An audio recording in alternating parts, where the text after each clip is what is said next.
পূর্ব বর্ধমান জেলার মঙ্গলকোট থানার আইসি লালটু ঘোষের নেতৃত্বে মঙ্গলকোট কৃষক বাজারে আজ সবজি বিক্রয়ের সঠিক মূল্য নেওয়া হচ্ছে কিনা তার পরিদর্শনে গিয়েছিলেন। সঙ্গে ছিলেন মঙ্গলকোট বিধানসভার বিধায়ক শিশির ঘোষ, জয়েন্ট বিডিও ও মঙ্গলকোট থানার অন্যান্য আধিকারিক বৃন্দ।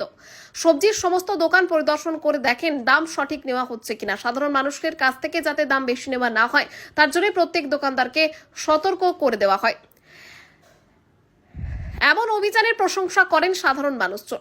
আলু পেঁয়াজ থেকে শুরু করে যে কোনো সবজির দাম যাতে বেশি না হয় তার জন্য প্রত্যেক দোকানদারকে সাবধান করে দেওয়া হয়। ন্যায্য দামে যাতে সকলে সবজি ক্রয় বিক্রয় করতে পারেন তার জন্যই আজকের কর্মসূচি। দোকানদাররাও অবশ্য জানিয়েছেন, আমরা খরিদ্দারদের ঠকাবো না।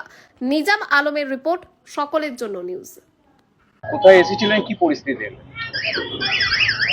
আজকে মঙ্গলকোট আমাদের যে কৃষক বাজার আছে সেখানে আমরা আজকে দেখতে এসেছিলাম ব্লকের বিডিও অফিসের পক্ষ থেকে জয়েন্ট বিডিও সাহেব এবং আমাদের থানার আইসি সাহেব। আমরা দেখতে এসেছিলাম যে বাজারের পাইকারি দাম কত এবং খুচরো বাজার মূল্য কি এখানে চলছে সবজির বাজার, সেটা আমরা দেখলাম। বিভিন্ন জায়গা পরিদর্শন করলাম, দাম জিজ্ঞেস করলাম ক্রেতা বিক্রেতা উভয়ের।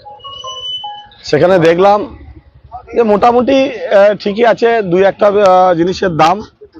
এবং আমাদের আর একটু যেটা পর্যবেক্ষণ করতে হবে সেটা হচ্ছে আমরা আজকে পাইকারি বাজারটা দেখতে পেলাম না। পাইকারি বাজারটা অনেক ভোরে শুরু হয় 4টে থেকে, এর পরবর্তীকালে পাইকারি বাজারটা সদ্য দেখে তারপরে আমরা পুরো জিনিসটা উপলব্ধি করতে পারলাম। আজকে বর্তমান যে এখন চলছে সেটা আমরা একটা লিপিবদ্ধ করলাম। কি নির্দিষ্ট কোনো অভিযোগের ভিত্তিতে নাকি রুটিন মাফিক? না না, কোনো অভিযোগ না, রুটিন বিষয়। বর্ষাকালের সময় আমরা দেখেছি অনেক ক্ষেত্রে অনেক অসৎ ব্যবসাদার অসৎ উপায়ে জিনিসের দাম তারা বাড়িয়ে দেয়।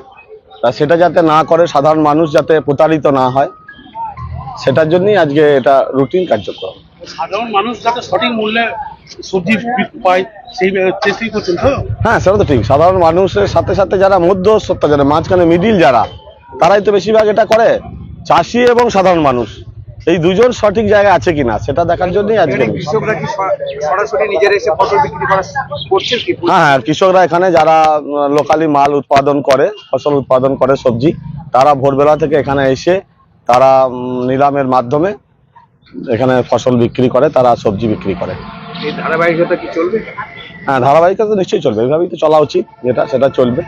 পূর্বে কিভাবে হতো সেটা আমার জানা নেই, কিন্তু এখন আমরা পরিবর্তনের সরকার আসার পর নিশ্চয়ই কৃষক বাজার যে কৃষকদের জন্য জায়গা সেটা আমরা দেখব। কিছু কিছু জায়গায় আমরা দুই একটা শুনলাম যে দুই একজন অনেক বেশি জায়গা দখল করে আছে, সেটা আমরা যেভাবে প্রসেস আছে, সিস্টেম আছে, সেই মাধ্যমে কৃষকদেরকে যাতে সেই জায়গা দেওয়া যায় সেটা আমরা দেখব।